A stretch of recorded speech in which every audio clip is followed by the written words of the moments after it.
Bonsoir tout le monde et merci de votre patience. On était juste en train de résoudre quelques petits obstacles en lien avec l'interprétation. Donc, bienvenue à cette conférence virtuelle sur le colonialisme médical au Québec et au Canada. La conférence vous est co-présentée par Amnesty International Canada francophone et la Ligue des droits et libertés.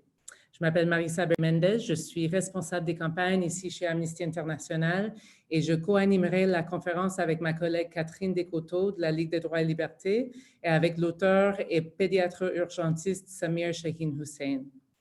Je veux souligner qu'il s'agit d'un événement bilingue anglais-français.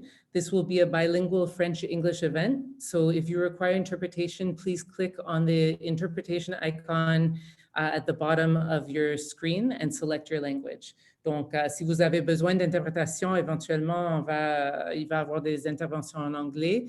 Vous pouvez cliquer sur l'icône interprétation en bas de votre écran et sélectionner votre langue.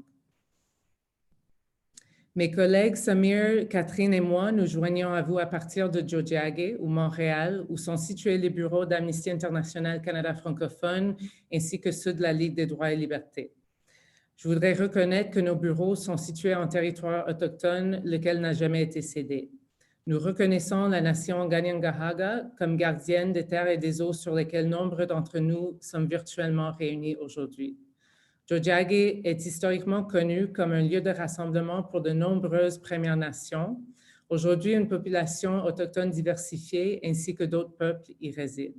Et c'est dans le respect des liens avec le passé, le présent et l'avenir que nous reconnaissons les relations continues entre les peuples autochtones et autres personnes de la communauté montréalaise.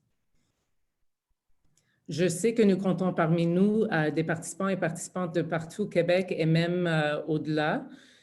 Donc, je vous invite maintenant à partager dans le chat de quel territoire vous vous joignez à nous. Et si jamais vous n'êtes pas certaine sur quel territoire vous êtes situé, je vous invite à consulter l'outil de cartographie nativeland.ca que ma collègue Anna vient de partager dans le chat. C'est un outil très intéressant à regarder. Donc, cette conférence virtuelle est la deuxième dans une série de 2 qui sert de lancement du livre « Plus aucun enfant autochtone arraché pour en finir avec le colonialisme médical canadien » de Samir Shaheen-Hussein. La première conférence a eu lieu le 12 mai et vous pouvez trouver l'enregistrement en ligne. Je pense qu'Anna va partager le lien aussi dans le chat. Donc, juste pour faire l'accueil à l'événement, je vais poursuivre en faisant le point sur quelques détails techniques. Par la suite, je vous présenterai la thématique de notre conférence ainsi que notre animateur et on poursuivra avec une discussion de table ronde avec nos invités et enfin, il y aura le temps pour une période de questions. Sur la question de l'interprétation, nous avons avec nous ce soir des invités qui vont s'exprimer en français et d'autres qui vont s'exprimer en anglais. Alors, si vous avez besoin d'interprétation, je vous invite à cliquer sur l'icône globe en bas de l'écran et sélectionner la langue de votre choix. For those who haven't done so yet, I'll say it in English. We do have panelists tonight who will be using English and some who will be using French. So if you require interpretation, I invite you to click on the globe icon that says interpretation at the bottom of your screen and select your language of choice. Et un très grand remerciement à nos 2 interprètes solidaires, Myriam et Claudia. Merci d'être là et de nous soutenir avec la traduction. Quelques petits détails techniques. Votre microphone est désactivé pour une meilleure audibilité des panélistes. Vous pouvez converser avec les animatrices et les participants et participantes en tout temps via le chat.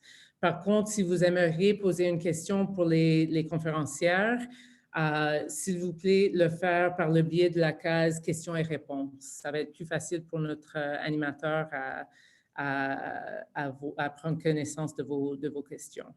Si jamais vous tweetez en direct du webinaire, n'oubliez pas de nous identifier. Alors, le décès de Joyce Echaquan, le 28 septembre 2020, a mis en lumière le racisme systémique auquel font face les personnes autochtones dans le système médical québécois, près d'un an, jour pour jour, après la publication du rapport de la commission d'enquête sur les relations entre les Autochtones et certains services publics au Québec, aussi connus comme la commission Vien. Juste quelques jours avant, le livre « Plus aucun enfant autochtone arraché pour en finir avec le colonialisme médical canadien » a été publié dans sa version anglaise. Dans le livre, le pédiatre urgentiste Samir Shaheen Hussein documente et examine les multiples manifestations de racisme systémique dans le système de santé à travers l'histoire et le présent colonial du Canada, ainsi contextualisant des tragédies comme celle de Joyce Echaquan. Nous sommes aujourd'hui à la dernière journée de l'enquête du coroner sur la mort tragique de Mme Echaquan. Nous sommes également à l'intersection d'autres événements bouleversants qui nous forcent à confronter l'histoire du colonialisme au Québec et au Canada, ainsi que les façons que le colonialisme perdure dans les réalités du présent. C'est dans ce contexte qu'Amnesty International Canada francophone et la Ligue des droits et libertés vous présentent cet événement. Maintenant, nous sommes en deuil des 215 enfants Secwépemc qui ont été retrouvés sur le site d'un pensionnat en Colombie-Britannique. Nous pleurons les milliers d'enfants autochtones qui ne sont jamais rentrés chez eux, qui ont été perdus dans le système des pensionnats, mais aussi dans le système de la santé au Québec et au Canada. Nous avons le cœur brisé par la perte intense subie par les familles, les communautés, les peuples autochtones et le pays. Je voudrais maintenant vous proposer qu'on commence en prenant ensemble une minute de silence pour les 215 enfants et pour le trop grand nombre d'autres enfants autochtones si précieux perdus au Québec et au Canada dû au ravage du colonialisme.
Je vous remercie. Les enjeux qui seront discutés ce soir sont troublants et peuvent soulever des émotions très fortes et même des traumatismes vécus dans le passé.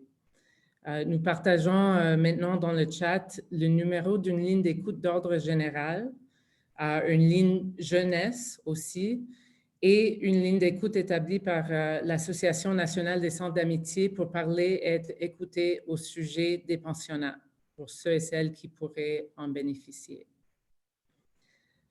J'aimerais aussi mentionner que, quoique l'interaction et la participation respectueuse dans le chat sont tout à fait encouragées, les propos offensifs ou problématiques ne seront pas tolérés et les individus qui tiendront des commentaires hors sujet ou pouvant susciter un malaise chez les autres participants et participantes seront enlevés de la conférence. Merci de votre collaboration et maintenant je vous présente l'animateur de notre discussion de table ronde, Samir Shaheen Hussein. Pédiatre urgentiste et auteur du livre déjà mentionné, « Plus aucun enfant autochtone arraché », Samir Shaheen Hussein milite depuis une vingtaine d'années dans divers mouvements anti-autoritaires d'action pour la justice sociale, dont les mouvements de solidarité avec les peuples autochtones, de lutte contre la brutalité policière et de justice pour les personnes migrantes. Il est membre du collectif Soignons la justice sociale et il est l'auteur ou le co-auteur de nombreuses publications sur les soins de santé et la violence d'État. Il est professeur adjoint à la faculté de médecine de l'Université McGill et pratique comme pédiatre urgentiste à Tiohtià:ke. Merci d'être là avec nous ce soir, Samir. Et sans plus tarder, je vous passe la parole. Merci, Marissa. Merci en fait à la Ligue des droits et libertés puis à Amnesty International Canada d'avoir organisé cette série d'événements sur le colonialisme médical.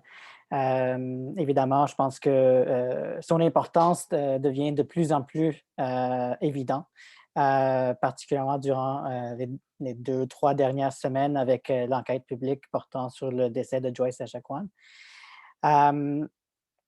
Je voulais aussi juste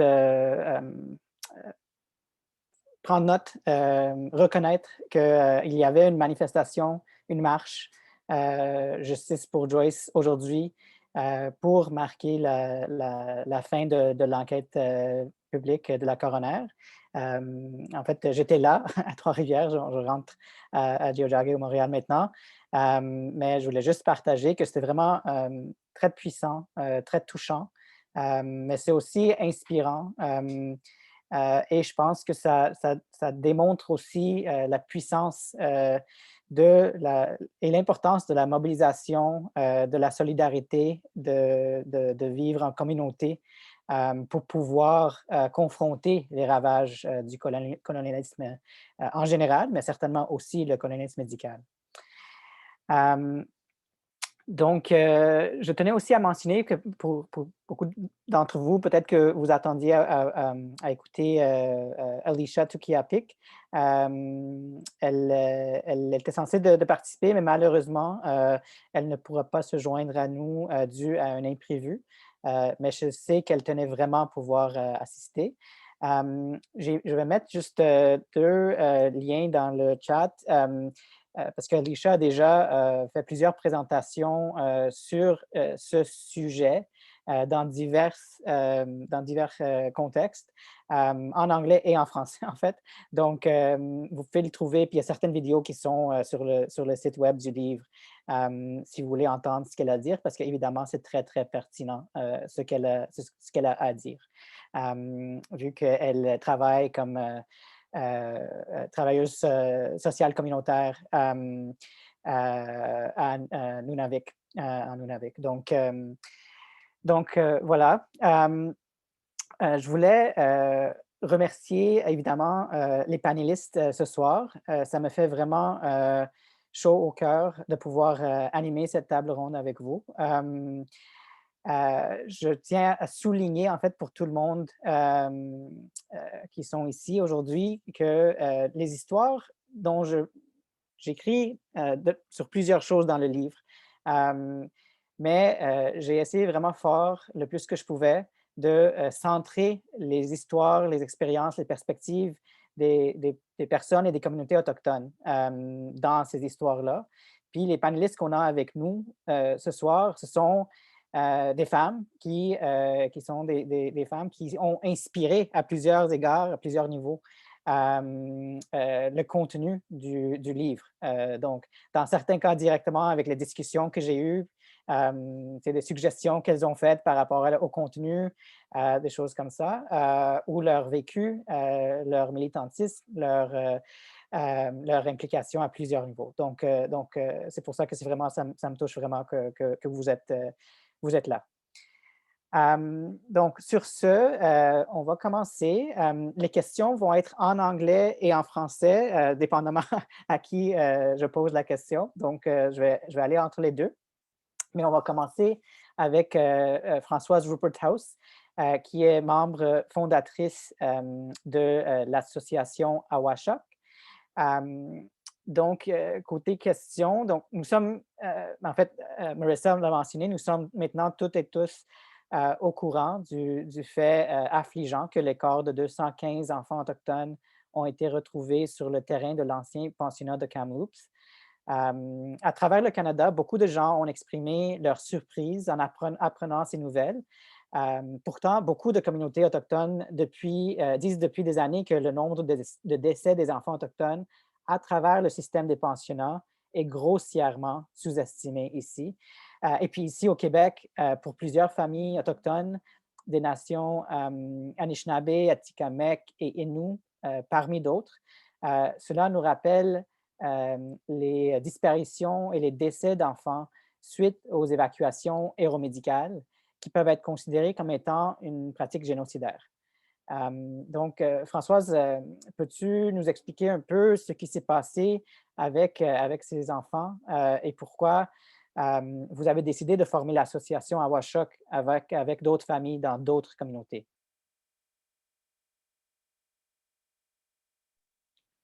Oui, oui, oui, je ne peux pas tout expliquer, mais écoute, merci de nous avoir invités, premièrement. Ça, c'est la chose que je dois dire parce que Awashok, c'est devenu une association. Ça a commencé avec plusieurs familles, dont moi, ma mère, elle a perdu 2 enfants à partir des hôpitaux puis qui ont disparu. Et il y a d'autres familles chez les Atikamekw, chez les Innu, qui ont perdu aussi des enfants à partir des hôpitaux. Fait qu'on, chacun dans notre coin, on a essayé de retrouver de faire un travail pour retrouver ces enfants-là. À Washak, on l'a mis sur pied. On a fini par mettre sur pied ça. Ça a été une belle idée d'un membre en disant qu'on devrait faire une association pour qu'on puisse montrer à plein de monde, au gouvernement surtout, qu'il n'y a pas seulement 2-3 familles qui ont perdu des enfants, mais qu'il y en a plusieurs. Puis ça crée aussi des doutes avec tout ce qui vient d'arriver. Je vais parler des 215 enfants qui ont été retrouvés. Ça vient créer des doutes dans nous autres aussi. Je suis certaine que je ne suis pas la seule qui pense comme ça. Toutes les familles doivent se poser des questions. Où est-ce qu'ils sont nos enfants? Qui a décidé? C'est là qu'on voit aussi que comment je vais dire ça, la religion décidait beaucoup pour nous dans ce temps-là. Donc, puis nos enfants, ils étaient à l'hôpital, ça avait été géré longtemps par la religion aussi. Donc, on se demande probablement que c'est eux autres qui décidaient pour tout, mais le gouvernement, il devait être au courant aussi. Mais bon, on a décidé d'être ensemble, de se mobiliser ensemble, d'essayer de faire quelque chose pour qu'on puisse continuer, ne jamais arrêter. On veut retrouver nos frères, nos sœurs, les enfants de ces familles-là pour qu'on puisse avoir une certaine paix. Est-ce qu'on va l'avoir un jour? Je ne le sais pas. Moi, je suis déjà à la 2e génération. Ma mère est à l'hôpital, mais c'est moi qui travaille en ce moment pour ma mère, dont eux autres aussi, les familles qui sont là, on dirait que la paix intérieure, est-ce qu'il va arriver un jour? Je ne le sais pas. Mais bon, cette association-là sert à... Il va aider plusieurs familles. On va accueillir les autres familles. Il va sûrement avoir d'autres familles qui vont rentrer dans cette association-là. Et c'est sûr qu'on essaie avec le gouvernement euh, de faire agrandir ça, de faire quelque chose avec ça. Il faut que ça reste. Il faut que ça reste parce que il n'y a pas que les Innu, les Atikamekw et les Anishinaabe qui sont là. Aujourd'hui, j'ai su qu'il y avait des cris. Il y a d'autres nations qui ont perdu des enfants et qui ne savent pas où ils sont. Je pense que cette association-là va faire un bout de chemin avec les familles, puis on va être là pour les accueillir, c'est sûr. Je me sens moins tout seul. Ça, c'est une chose aussi. C'est important de ne pas se sentir seul quand on vit ça. Écoute, mes parents, ils ont vécu ça tout seuls pendant plusieurs années sans en parler. Ça ne fait pas 20 ans que je sais que mon frère, qui a eu 2 personnes qui sont disparues.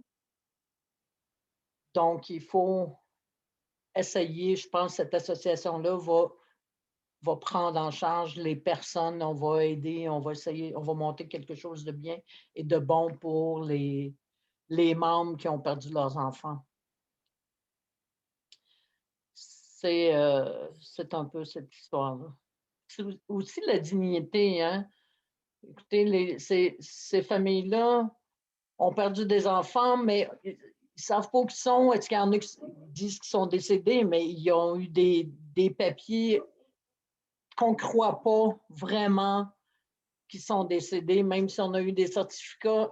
Est-ce que c'est vraiment cet enfant-là qui est qui est en dessous de la terre là-bas? On ne le sait pas. On ne le sait pas. Puis il y en a qui ont dit il est enterré à telle place, mais ils ne trouvent pas la place. Comprenez-vous? C'est quelque chose qui est vraiment difficile pour les familles. Donc, cette association-là va aider toutes ces personnes-là. Est-ce que j'ai dépassé mon 10 minutes? Merci, Françoise. En fait, ça me fait penser aujourd'hui, j'ai eu la chance, l'honneur, en fait, de rencontrer une autre de vos membres, en fait, Viviane Echaquan, et son père Armand. Puis leur famille aussi ont perdu une fille. En fait, dont j'écris de son histoire dans le livre. Et puis, comme tu as dit, de ce que je comprends, dans le cas de Lauriana, c'était exactement ça. C'était un cas où on leur a dit qu'elle était enterrée quelque part, mais la famille n'était pas convaincue que c'était même leur enfant. Et puis, j'ai entendu une entrevue avec M. Armand Chakwan il y a quelques jours, et puis il se demande si sa fille est encore quelque part dans le monde en train de les rechercher. Donc, c'est dur, ce vécu-là. Oui, c'est pas évident pour toutes ces familles-là, pour toutes les personnes, parce qu'on est certain de rien. Donc, la paix intérieure, c'est assez difficile de l'avoir. Mais grâce à votre livre, il faut que je le mentionne, grâce à votre livre, ça nous a ouvert des portes à quelque part aussi. Parce que ça prend, on dirait que ça a pris des personnes ou des preuves, ça prend des preuves pour qu'on finisse par croire qu'il s'est passé des choses avec nous, avec les Autochtones. Ce qui est quand même malheureux, parce que comme on voit avec les corps de ces enfants qui ont été retrouvés, c'est des choses que des gens disent depuis des années, voire des décennies, puis c'est frustrant. Je peux pas m'imaginer à quel niveau c'est frustrant pour les communautés autochtones d'avoir redire, à redire et redire, et puis jusqu'à temps que quelqu'un d'autre le fait, puis ça soit écouté. Donc, ouais, je peux pas imaginer. Juste pour donner aussi le contexte pour les personnes qui sont là, quand on parle d'enfants disparus, on parle d'enfants dans les années 50, 60, 70 au Québec qui ont été envoyés qui ont été évacués par avion de toutes ces communautés-là dans les hôpitaux du Sud, à Joliette, La Tuque, etc. Et puis ces enfants-là, dans certains cas, sont décédés à l'hôpital, de ce qu'on dit, ou ont été adoptés. Mais au bout de la ligne, ce qu'on sait, c'est que les familles n'ont pas su ce qui est arrivé à ces enfants-là. Donc, ça, c'est. Puis évidemment, on voit que les séquelles sont encore là, les questionnements sont encore là. Donc, puis ça, évidemment, c'est une forme claire de racisme systémique, de colonialisme médical. C'est assez clair. Donc, sur ce, je vais passer à Raven en anglais. Donc, juste pour les personnes qui sont là, Raven Dumont-Maurice is a pediatrician and content expert for First Nations and Inuit health at the Outaouais campus of the Faculty of Medicine and Health Sciences at McGill University. So Raven, I guess the question for you is, during the coroner's public inquiry into Joyce Echaquan's death, many Joliette Hospital healthcare workers who testified denied having heard any racist comments targeting members of the Atikamekw Nation, as if the violence with which Joyce Echaquan was treated and that she caught on video was a total aberration. In some cases, it seemed obvious that people's denial of the reality of racism in healthcare was a way of observing a kind of code of silence, while for others, they genuinely seemed to believe that there was no racism in the workplace. But either way, I think both are examples of how a specific culture can facilitate systemic anti-Indigenous racism. So I guess my question for you is, can you speak to the hidden curriculum and how it manifests itself in medical culture, including among physicians? Absolutely. Thank you for the question. First of all, thank you for the invite. And I'm very, very honored to be part of the panel with these beautiful Indigenous women as well. You might hear my daughter in the back. Hopefully my mic is in the right spot, but she doesn't require interpretation. So about the hidden curriculum, I can definitely speak to this. I'm a member of the Algonquin Nation of Kitigan-Zibi. Just to give background, I started medical school in the province of Quebec in 2008, which was the first year that a new program was created to increase recruitment of First Nation and Inuit students into medical school. And so back in 2008, I had very few First Nation colleagues, none certainly in the first few years of medical school. And thank goodness for the mentors that were there going through those difficult times, especially in the beginning. And I can say that I experienced this hidden curriculum. And at the time, I didn't really have a name or a way of categorizing what was going on in my brain, but it was sort of just present, throughout training. And if I link it to the inquiries, I didn't catch everything, but the testimonials that I did hear, I could definitely hear similar things, during the inquiries that I heard very, very often throughout my training. One example was, assumptions about being drug seeking that was passed on as oftentimes fact and knowledge without being further challenged or given thought. And that's something that I often, experienced throughout my training. And beyond being just assumptions, in my opinion, it ultimately affected patient care and contributed, to many, many things, but certainly possibly to the absence of recognizing her critical state at a critical time. And similar assumptions, like I said, often in the context of the hierarchy of medical school and medical trainees, where you're constantly being evaluated, the pressures of being there for students, native or non-native, it's very hard to speak up. And so the hidden curriculum, which you're speaking to, it continues to be perpetuated unless we very actively make a change, in the sense that there's a space where it's unacceptable to propagate stereotypes when these mentions are uttered, and two, empowered trainees, again, native or non-native, to recognize and have a safe space for speaking out, which definitely I can say 10 years ago was very, very difficult to do. And I like to cite this example, although I feel like a broken record at this point, giving this example over and over again. But to me, it really illustrates the point very well. And like you said, Samir, that despite everything being said, there was very clear, in my opinion, racist attitudes that were said or uttered, and some who perceived no racism at all in the workplace. I've experienced this firsthand. So about a decade ago, as a young medical student, I applied to a clinical rotation to go to diabetes camp. It takes place in the summer. It's an excellent camp. Children with diabetes go to a sleepaway camp essentially, and it's designed and adapted with their specific medical needs in mind. And so as a medical student, you could spend a few weeks, 1 to 2 weeks, as part of the medical team, which included dietitians, nurses, doctors from 2 different universities, residents, trainees. Basically what I'm saying is multidisciplinary, many trainees from various institutions that, learn from each other for a week or 2 at a time. And the second I got there, I knew that the theme of the camp was problematic. And so the most striking was the free use of the word squaw. That, one of the first days I got there, the campers were actually encouraged to call one of the camp leaders the squaw.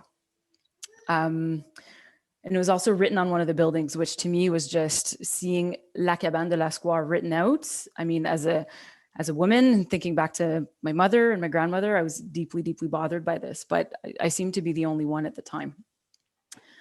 And I won't go through every example, but the campers were encouraged to say how to each other. And I actually had a colleague eventually pursued pediatrics thereafter that how'd me for the rest of my residency without any external malice. But, the potential harm is definitely real as a trainee.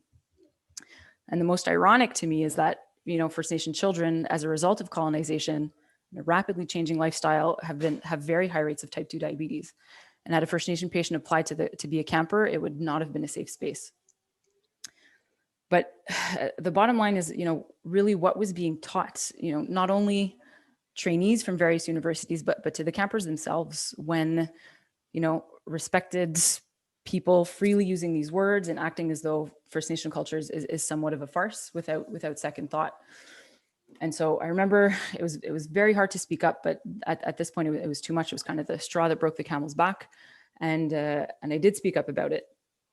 And I had, thankfully, my mentor, Dr. Kent Saylor from Kahnawake, who got involved, and I wasn't part of the larger conversation, but speaking about it with Kent, he said that, initially we brought it up, but people just didn't get it. And so it echoes, Samir, to what you're saying is, even 10 years ago, it wasn't, although to me it was, a blatant slap in the face, I could identify it right away. It wasn't clear initially to everybody. And the same thing happens in our hallways and the teaching institutions for sure. And I've heard many stereotypes uttered quite frequently. I'll put the link in the chat, I forgot, but the ones quoted in Dr. Marie-Hélène Turpel-Lafon's study in Plain Sight from BC. The study, amongst many other things, found the most common stereotypes held by healthcare providers. And in the list, I've either witnessed, had someone from my family or myself been subject to one of them, every single one that's listed. And the fact that I'm hearing this over here in Quebec in our medical system, to me, it just speaks to the systemic nature of the problem. And in pediatrics, the one that I would hear the most often is variations on the theme of being bad parents or the inability to take care of oneself. And ironically, oftentimes prior to the change in the non-accompaniment rule, patients who were, initially transported alone, the healthcare team would ask questions. So, and again, when I say team, I'm not speaking about specific professionals, because one of the things about the hidden curriculum is it definitely transcends professions. It's at the, at the point of care, things that are uttered that get passed on. And I would often hear, where the parents, and the knee jerk was often, probably drunk in the park. I can't even count the number of times that I heard that. And when these ideas are left unchallenged, these notions get passed on from professional to professional, and an idea about certain people or certain cultures get propagated. And we can feel that, entering institutions often. And again, I think it's very important to say that it transcends professions. And so, hear things from physicians, from nurses, from trainees to PABs, to receptionists, and it has the potential to impact patient care. And that's a message that I've heard from leaders at the inquiry, but as well in meetings, for systemic racism across Canada, that the change has to start not only in the classroom setting, but institutions in total, and even those, not involved directly in patient care, because the hidden curriculum is that far reaching. And I can, put my teaching hat, which is a role that's completely new for me, but teaching now about Indigenous health at the medical school level, at least in my university. It's more in the classroom setting. So in the first 2 years of class, when we haven't really gotten into the world of medicine, although there is some teaching in the clinical years. But I've seen medical culture, I've seen how it works. And one of my fears is that, the valuable education that we give in the classroom is at risk of being absorbed by the medical culture. And it's really something to think about and look into going forward, in my opinion. Thanks, Raven. I'm going to switch to French, so just for people, I guess, with the interpretation, I'm going to ask the next question to Suzy in French. Donc, en fait, Suzy Basile est titulaire de la chaire de recherche du Canada sur les enjeux relatifs aux femmes autochtones et directrice du laboratoire de recherche, j'espère que je vais le dire comme il faut, tu me corrigeras, Mikwatissiou, à l'École d'études autochtones de l'Université du Québec en Abitibi-Témiscamingue. Donc, en fait, ça me fait penser, ce que Raven vient de dire, Suzy, elle faisait mention aussi au fait de son expérience à ce camp de diabète et le fait qu'ils ont utilisé les mots comme squat, qui évidemment est un mot d'une violence significative pour les femmes autochtones. Et puis, donc, ma question, donc, lors de l'enquête publique de la coroner, M. Carod-Dubé, le conjoint de Joyce Echaquan, avait témoigné que même si Joyce avait signé un consentement, elle avait été stérilisée sans que son consentement soit véritablement libre et éclairé, et qu'elle aurait en fait regretté la procédure par après parce qu'elle voulait d'autres enfants. Donc, est-ce que, de ton côté, est-ce que tu considères les stérilisations imposées aux femmes autochtones comme étant une forme de violence genrée, et pourrais-tu expliquer pourquoi votre groupe a lancé ce projet de recherche pour mieux comprendre l'étendue du problème au Québec en particulier? Oui, Kaskina, bonsoir, bonjour tout le monde. Merci d'abord pour l'invitation, comme mes collègues ont souligné au départ. En effet, c'est un sujet très, très délicat, comme vous l'avez dit aussi. Comment répondre à une grande question comme ça? En effet, on sait qu'au Canada, dans l'ensemble des territoires et des provinces du pays, il a été prouvé, documenté que les femmes autochtones ont fait l'objet de politiques de campagnes de stérilisation forcées. Dans certaines provinces du Canada, il y avait jusque dans les années 50-60 des lois eugénistes qu'on appelle, donc des politiques et des lois provinciales qui donnaient autorité à la province de déterminer si une personne autochtone devait subir tel et tel traitement, par exemple une stérilisation pour ne pas se reproduire, on s'entend. Et on sait que parmi ces groupes de personnes-là, ces milliers de personnes-là, en fait, qui ont fait l'objet de stérilisation, il y avait beaucoup de personnes, principalement aussi des femmes autochtones. Il y a plusieurs études quand même qui ont été produites dans l'ouest du pays par des femmes autochtones et aussi des personnes non autochtones qui démontrent que justement les femmes autochtones ont fait l'objet de cibles, ont été la cible en fait de politiques à cet égard-là comme moyen en fait de contrôler encore une fois l'avenir des peuples autochtones, faire en sorte qu'elle ne fasse plus de bébés finalement, puis que l'État canadien puisse s'asseoir sur un territoire et des ressources naturelles avec les coups des franches, comme on dit. Au-delà de ça, il y avait aussi évidemment tous les stéréotypes qu'on vient d'énumérer à nouveau, mais aussi le fait que d'abord les femmes autochtones sont des personnes irresponsables, elles ont une vie dépravée, donc leur sexualité doit être contrôlée à tout prix. On sait que le discours de l'Église rejoint tout à fait cette idéologie-là aussi, qui malheureusement a fait son chemin jusqu'en 2020 et peut-être même plus récemment que ça. Je ne citerai pas ce que les infirmières ont dit à Joyce Dominique, mais vous vous souviendrez certainement qu'ils ont fait référence justement à des activités clairement sexuelles non appropriées dans le cas présent. Cela dit, la question que nous, on se pose depuis quand même quelques années, c'est s'il y a eu des stérilisations forcées ou imposées partout au Canada, pourquoi n'y en aurait-il pas eu au Québec? Des témoignages personnels à moi et à des collègues nous laissent comprendre, nous laissent croire qu'il y a eu des stérilisations imposées. Récemment, certaines femmes ont aussi sorti leur propre histoire personnelle dans les médias. Ça vient confirmer ce qu'on appréhendait. Il y a aussi à travers tout cela, toute la dimension sociale, c'est-à-dire où est-ce que ces femmes-là ont subi souvent des pressions très fortes, soit du milieu médical ou encore des services sociaux, en se faisant dire, d'abord, tu as trop d'enfants, 3 et plus, c'est déjà trop. Et si tu n'acceptes pas une stérilisation ou une ligature des trompes, par exemple, on va te retirer les enfants que tu as, et etc. Là. Donc, c'est ce type de pression-là qui est fait auprès de femmes autochtones, souvent sous encore une fois, le couvert de préjugés, d'irresponsabilité et de vie à contrôler finalement. C'est un peu ça.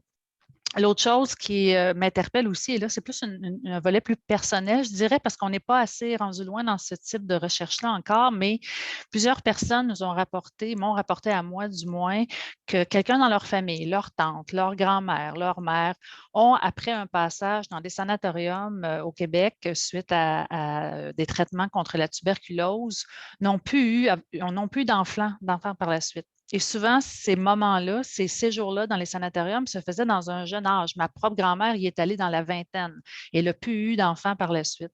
Et histoire après histoire, j'ai commencé à me demander d'abord quel type d'intervention il était fait sur ces personnes autochtones-là atteintes de tuberculose et ensuite, qu'est-ce qu'on a pu leur faire avant ou pendant leur séjour dans des sanatoriums qui s'échelonnaient sur des années. Là. Est-ce qu'il y aurait eu là aussi, à l'époque, là, où on pense qu'une philosophie voulant que la tuberculose est très contagieux, donc en limitant la propagation par la stérilisation des personnes, c'était peut-être un moyen qui était utilisé, mais on ne le sait pas encore. Je crois qu'on est aussi dans une ère, dans un moment où malheureusement, il reste beaucoup de choses à investiguer, à découvrir, je vais le dire comme ça, pour ne pas dire creuser. Donc, tout ça vient, c'est une conjoncture d'événements, je vous dirais, qui fait en sorte que notre recherche sur les stérilisations imposées au Québec n'a rien à voir avec le décès de Mme Joyce Echaquan. Ça fait 2 ans qu'on travaillait sur le sujet, mais quand tout ça est arrivé en même temps, on s'est dit, ben voilà, il y a peut-être un moment là où est-ce que ce sujet-là, qui demeure quand même très sensible et tabou, va peut-être finir par émerger. Et à l'heure où on se parle, la recherche est lancée depuis 2 semaines et s'échelonne jusqu'à la fin de l'été prochain, de l'été qui vient. Le téléphone sonne, les courriels rentrent et on a des personnes qui veulent, qui nous disent même enfin, je veux raconter mon histoire. Donc, il ne faut pas penser que ça date de 50, 60, 100 ans, ces événements-là.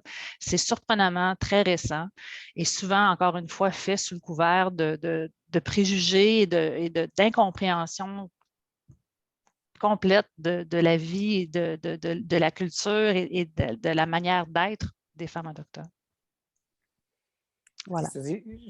J'ajouterais aussi peut-être que dans le contexte québécois, après que, en fait, il y avait un livre écrit par Karen Stott, An Act of Genocide, parlant de stérilisation forcée des femmes autochtones à travers le Québec en 2015. Et puis, en ce moment, après ça, il y avait aussi plusieurs femmes autochtones qui ont dénoncé, comme vous avez dit, ce qui est arrivé à elles.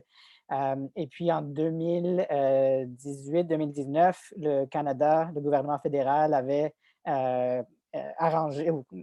avait établi un genre de groupe de travail pour pencher là-dessus, mais le Québec, voulant être différent, disons, a refusé de se joindre à ce groupe de travail. Puis vous, avec plusieurs de vos collègues, notamment Viviane Michel, par exemple, la Fédération Femmes autochtones du Québec, et puis Ellen Gabriel, parmi d'autres, ont écrit une lettre ouverte en fait, pour dire que c'est clair qu'on devrait, parce que le gouvernement du Québec a dit que peut-être que c'est arrivé au Canada, mais ce n'est pas arrivé au Québec.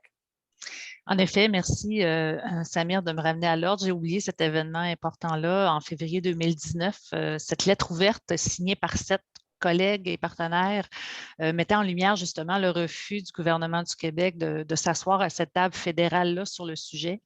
Et c'est encore sa position à l'heure où on se parle, à moins qu'elle ait changé dans la dernière heure, là, mais ça me surprendrait. Et justement, le prétexte, c'est de dire que la santé, c'est de juridiction provinciale, donc pourquoi devrions-nous nous mêler de table fédérale, ce qui est complètement faux dans le cas des Premières Nations, où c'est une compétence qui est partagée. Donc, encore une fois, ça démontre l'ignorance ou la volonté d'ignorance des personnes qui sont au pouvoir et qui pourraient faire en sorte qu'on change les choses. Merci. Je vais repartir en anglais, si c'est correct. So I'll introduce Wanda Gabriel, who's an assistant professor at the School of Social Work at McGill University and director of Indigenous Access McGill.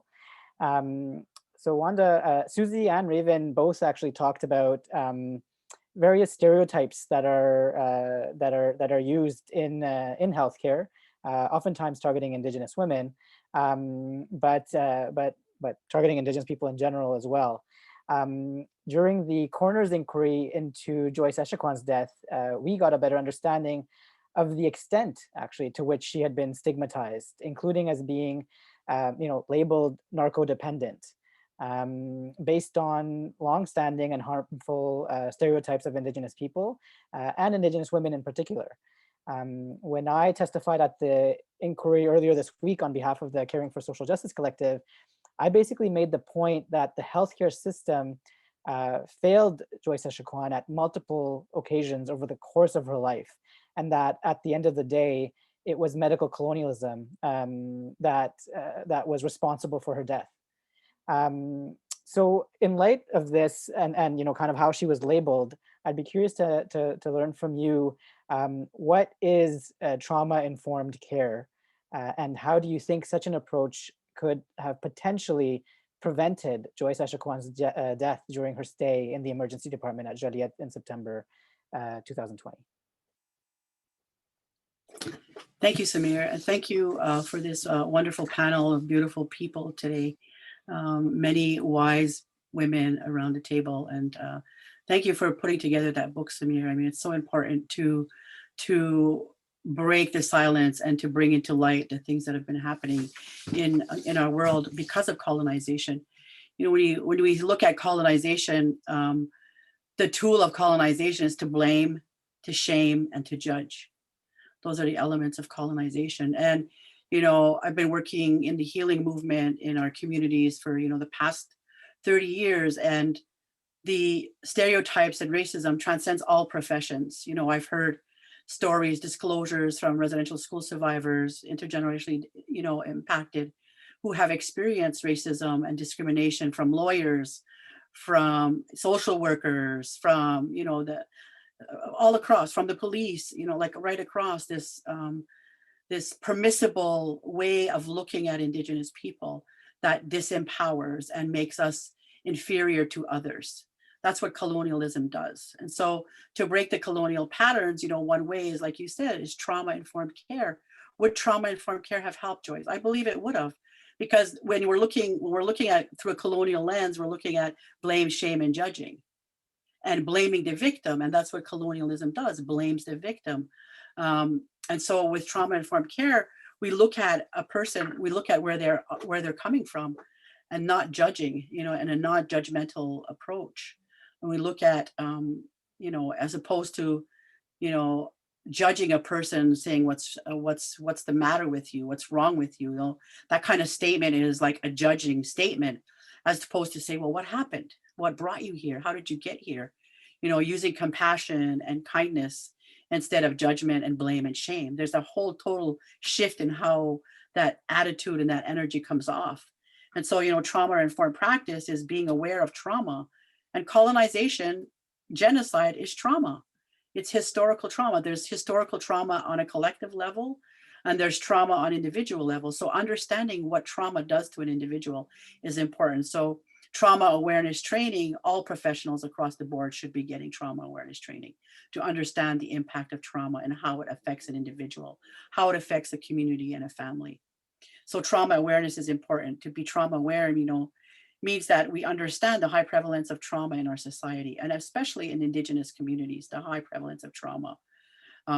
So helping people to look at ways to effectively respond to trauma, to help people to cope with the trauma, to help people deal with the difficulties that they're dealing with because of trauma.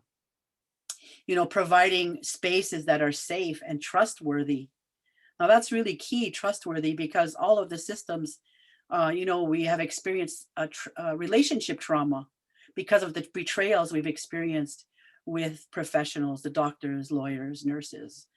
So having trustworthiness to ensure that I can trust this individual who has my health in their hands.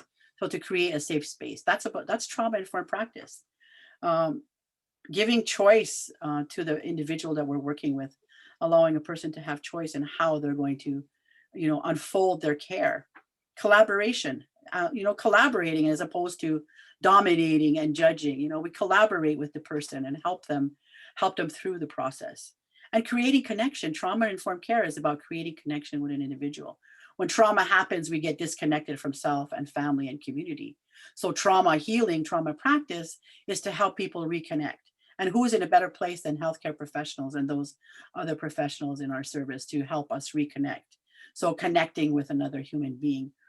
And rather than looking at the deficiencies in the person, you know, trauma-informed practice comes from a strength-based and skill building approach to look at the strengths the individual brings, as opposed to looking at the deficits a person brings, like building a person up and standing a person up, and really coming with empathy and compassion and non-judgmental, so that we avoid re-traumatizing an individual while they're under our care. So I really believe that, you know, all of our professions need to have a trauma-informed care, trauma-informed practice. And this will reduce the discriminatory practices that are happening. So that's what I'll stop there. Thank you. Thanks so much, Wanda. That's incredibly helpful. And I wish that, you know, people at not only Joliette Hospital, but I feel like this kind of, approach is so important in healthcare in general and would prevent, could avoid so much suffering, needless suffering and misunderstanding in the healthcare system. I'm going to go back to Raven with the next question. And I'm just trying to think of, because I just, after Susie's intervention, I just was reminded, I think I saw something in the chat, and it just reminded me also, and something Wanda said, like in terms of, a lot of these things we talk about are being, historical, but they're also ongoing in so many ways. And I think,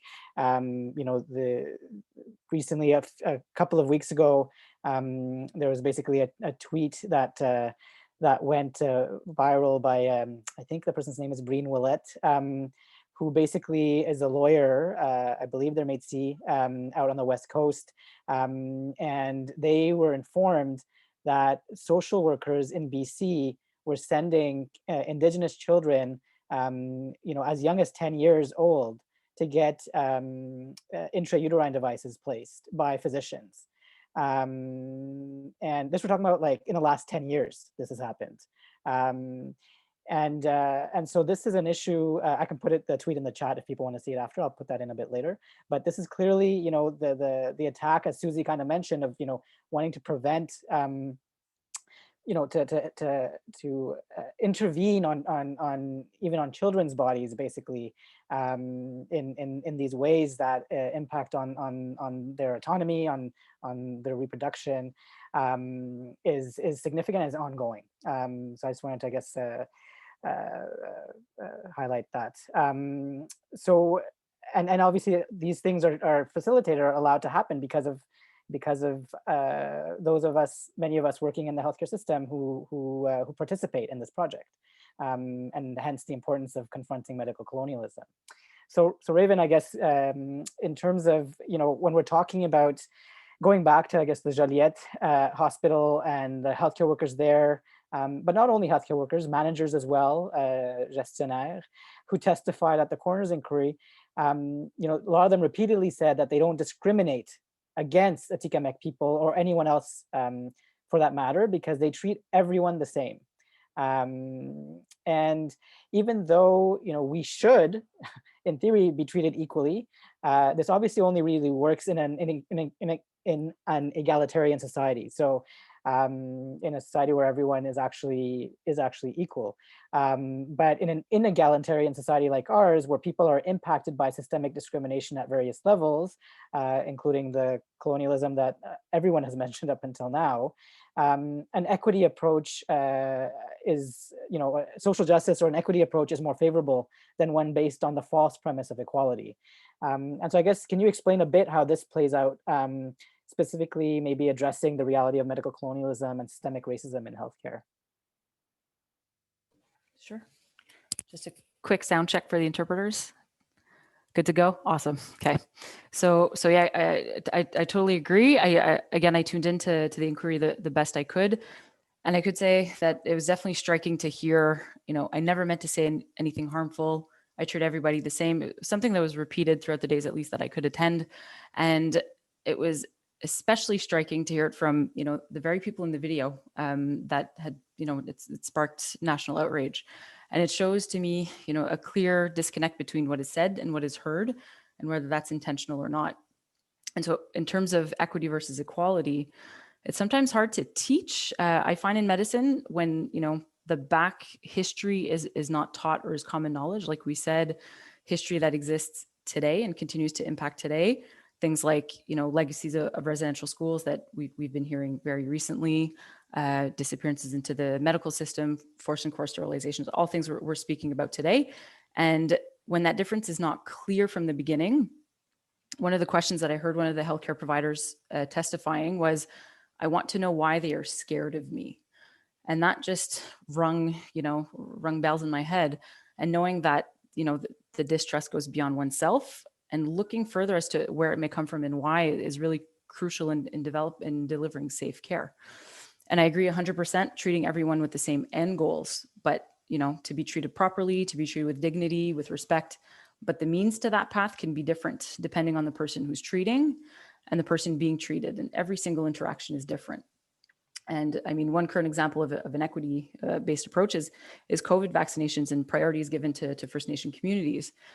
One stereotype that I often hear is, you know, those Indians already get everything free. I heard that a couple times in the last while. And I've heard that in the hallways as well, and so many times in medical schools directed at patients, but at me also, you know, your education is free, et cetera. But looking superficially at prioritizing First Nation communities, if you look at an equality approach, it's easy to, you know, quickly snap your fingers and think that it isn't fair. But if you take into consideration history that's happening today, you know, epidemics that happened in First Nation communities, high prevalence of diabetes, hypertension, heart disease, which colonization plays a huge role in, and thinking that our elders are our language keepers, our knowledge keepers, then it makes much more sense and becomes very clear as to why when we look at that equity approach. And I think that, you know, the comments of I treat everyone the same just points to, you know, an urgent need of more First Nation education, Indigenous education. And if we speak more, you know, broadly, largely to systemic racism in healthcare, I mean, I have so many examples on many different levels. Just thinking about, you know, the low percentage of Indigenous people in medicine. It wasn't until 1960 that Indigenous people were allowed to graduate university and keep their native status. And so healthcare delivery, you know, it's very much a systems issue that there aren't many First Nation doctors, nurses at the moment, although that number is increasing. And in terms of, you know, culturally safe care, that plays a huge role. And other examples as well. I mean, again, systemic racism acts at many levels. I can give personal examples of friends and family.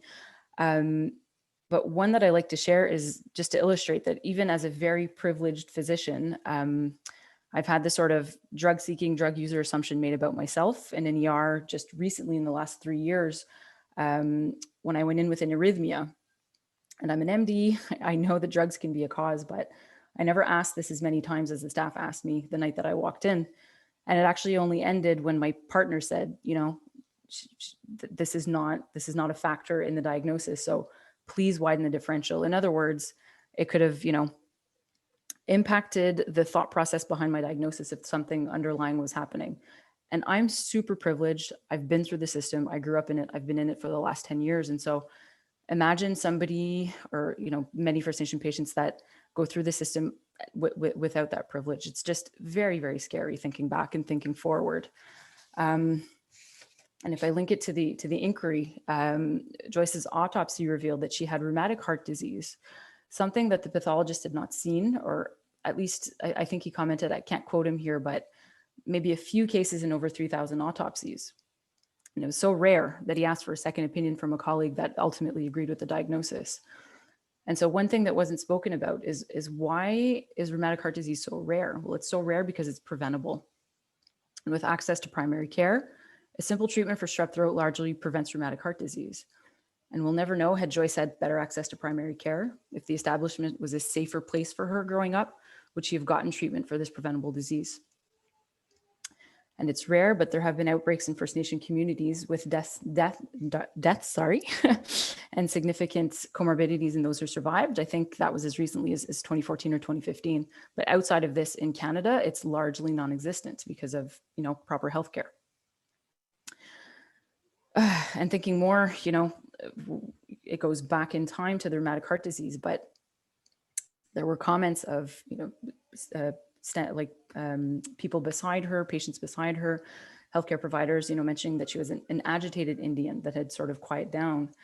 And, you know, if that pattern wasn't in place, would her critical state have been recognized?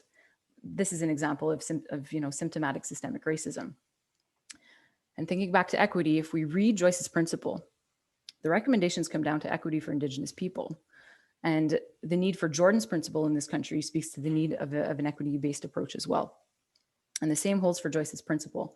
And if adopted, the goal is for Indigenous people to get equal treatment, not preferential treatment, as, you know, is sometimes misinterpreted. And I'd just like to put a quick word in the fact that, you know, the rejection is based on the rejection of the term systemic racism is systemic racism, in my opinion. And at a previous meeting that we had with healthcare professionals, several levels of government, Elder Sakini had said that the first act of love is listening. And the government is, in my opinion, clearly not listening by continuing to reject this notion. And every day that it continues to be, denied is gaslighting communities who have been brave enough to share their stories. And we talk about decolonizing. It's a broad term, but one thing that's a constant is, acting to abolish one's domination over another. And rejecting that one word, to me, is domination all over again. And it's saying I'm listening on my terms, and I just feel that it's time to change. And that's my 2 cents. I'll end there. Thanks, Raven. I'm just going to put in a link, because you mentioned the fact of Indigenous children being at higher risk of rheumatic heart disease, and that's actually, one of the other collective Caring for Social Justice collective members dug up this link in the Lancet. That's apparently going to be coming out in a week or so. So it's just an abstract right now, but I think it basically clearly shows how the healthcare system fails Indigenous children with regards to a disease like rheumatic heart disease that is so easily preventable. So I'll just put that in the chat. Now, thank you so much for sharing your insights on the importance of equity. Je vais retourner maintenant à Françoise. So I'm going to go back to Françoise. La question va être en français. En fait, peut-être qu'on peut continuer même sur le même ordre d'idée qu'on avait commencé par rapport à l'association Awashok étant quand même relativement jeune, mais votre regroupement a déjà été assez actif jusqu'à maintenant. Pouvez-vous nous parler de votre implication quant aux consultations portant sur le projet de loi 79? Et puis, comment prévoyez-vous obtenir la vérité et la justice par rapport à vos proches qui ont été disparus par le système de santé durant leur enfance? Est-ce qu'on va avoir la vérité? C'est une question qu'on se pose encore. Est-ce qu'on va l'avoir? Bien, c'est sûr que Awashok est rendu avec... c'est une association qui vient d'être ouverte. Ça ne fait pas très longtemps, mais on est quand même plusieurs familles là-dedans, puis on a pris la décision ensemble d'aller de l'avant avec le gouvernement qui est là présentement pour essayer de trouver des réponses ou des... oui, je peux dire des réponses. C'est sûr qu'on n'aura pas toutes les réponses qu'on a besoin. Par contre, les familles ont besoin d'aller voir où sont les enfants, qu'est-ce qui est arrivé avec les enfants. On a besoin des dossiers médicaux qu'on nous a refusés un peu partout. C'est très difficile d'avoir des papiers des enfants disparus. Il y a du monde qui sont venus ici à Amos pour venir chercher leurs papiers. Ils n'ont rien eu. Mais là, on va être accompagnés. Le gouvernement, il nous tient un peu par la main, mais en même temps, c'est un début. On dit que, écoutez, c'est quelque chose qu'on commence à travailler avec eux autres. Puis, vous savez que avec toutes les expériences que les Autochtones ont eues, on a de la misère à croire à tout ça. Par contre, tu sais, à faire confiance. Je vais dire plutôt à faire confiance. Par contre, on donne une chance. Je pense que les familles ont décidé de donner une chance puis de dire OK, on y va, puis on va essayer de faire. S'il y a des choses à changer plus tard, bien, on fera des demandes pour essayer de changer encore et améliorer les lois parce que c'est sûr qu'après les papiers, quand on va avoir des réponses ou quand on va retrouver des papiers, les dossiers médicaux, on va avoir encore besoin de d'autres choses. Moi, je suis rendue à vouloir savoir qui a donné l'autorisation d'envoyer les enfants dans un autre hôpital sans le consentement de mes parents. Mes parents, ils ont cherché leurs enfants pendant plusieurs années. Ils n'étaient pas capables d'avoir aucun contact nulle part. Donc, c'est moi, il y a 30 ans que j'ai commencé. c'est la même chose pour les Atikamekw, les familles Atikamekw qui cherchent un peu partout. Ils se sont promenés à leurs frais. Oui, c'est vrai, c'est à leurs frais. Moi aussi, ça a été à mes frais, mais on a besoin d'aller voir puis chercher tant et aussi longtemps qu'on ne trouvera pas de réponse. Il ne pourra pas avoir de deuil. Donc, avec le gouvernement, on s'est entendu qu'on va travailler ensemble, on va aller chercher des choses, ils vont nous accompagner là-dedans. Mais il y a encore des choses à travailler, il y a encore des choses à faire, mais c'est un début. C'est un début. Puis on prend cette chance-là. Je pense que toutes les familles ont décidé d'embarquer. Je dis toutes les familles, mais toutes les familles qui sont dans l'association d'Awashak. Parce qu'il y a plusieurs familles. Il n'y en a pas seulement, il y en a plusieurs au Québec, des familles qui ont perdu des enfants en sortant de leur... Ils vont accoucher, puis ils retournent chez eux, pas de bébé. Il y a des femmes qui... je connais une histoire, tu sais, qu'une femme est rentrée à l'hôpital, elle n'a jamais retourné avec son bébé. Elle n'a jamais eu le corps non plus pour aller l'enterrer. Tu sais, ils disent qu'il est décédé, mais ils n'ont pas de corps. Il faut qu'on ait des réponses à quelque part. On ne peut pas vivre comme ça. Nos parents ont déjà vécu tout ça, mais l'héritage qu'on a, nous, c'est leur souffrance aussi. Puis c'est le souci. Moi, c'est pas juste moi, mais toutes les familles qui sont là, ils ont besoin de se libérer. Je vais dire ça comme ça. C'est de libérer les sentiments de colère, de peine, d'incompréhension. On peut mettre toutes les émotions qu'on voudra, mais ça prend quelque chose. Il faut atténuer ça. Mais tant et aussi longtemps qu'on n'aura pas... il faut savoir la vérité, les circonstances. Tout ça, on n'a pas ça encore. On n'est même pas rendu là, mais j'espère que le gouvernement va finir par dire, OK, on va aller voir qui a fait ça, qu'est-ce qui s'est passé, pourquoi ma soeur est partie d'ici, elle courait partout, puis elle s'est ramassée dans un hôpital, puis on l'a retrouvée handicapée. Qu'est-ce qui s'est passé tout ce temps-là? Même si j'ai des dossiers médicaux, ça n'écrit pas là-dedans. Moi, je ne comprends pas tout qu'est-ce qui est écrit. Ça me prend des docteurs, ça prend des médecins qui viennent nous aider pour tout décortiquer, pour comprendre c'est quoi qui s'est passé. C'est quoi qui est écrit là-dedans. Mais moi, j'ai essayé de lire, là, je ne comprends rien pantoute. Là. Puis c'est la même chose pour beaucoup de monde, beaucoup de familles. Par contre, il y a des vaccins, il y a des piqûres, des choses qui disent que je suis capable de comprendre que ça n'a pas de bon sens. Là. Il n'est pas mort de pneumonie quand que, v'là plusieurs années, il est parti du bois pour s'en aller à l'hôpital pour une pneumonie, puis il est mort d'une pneumonie 7 ans après aussi. Comprenez-vous, il y a quelque chose qui s'est passé, mais on ne sait pas quoi. Donc, c'est ces bouts-là que nous autres, on veut savoir qui a donné l'autorisation, comment ça se fait qu'ils n'ont pas appelé les parents, les familles pour dire, ben c'est des vols d'enfants. Nos parents ont été traités comme des personnes qui n'avaient pas de sentiments.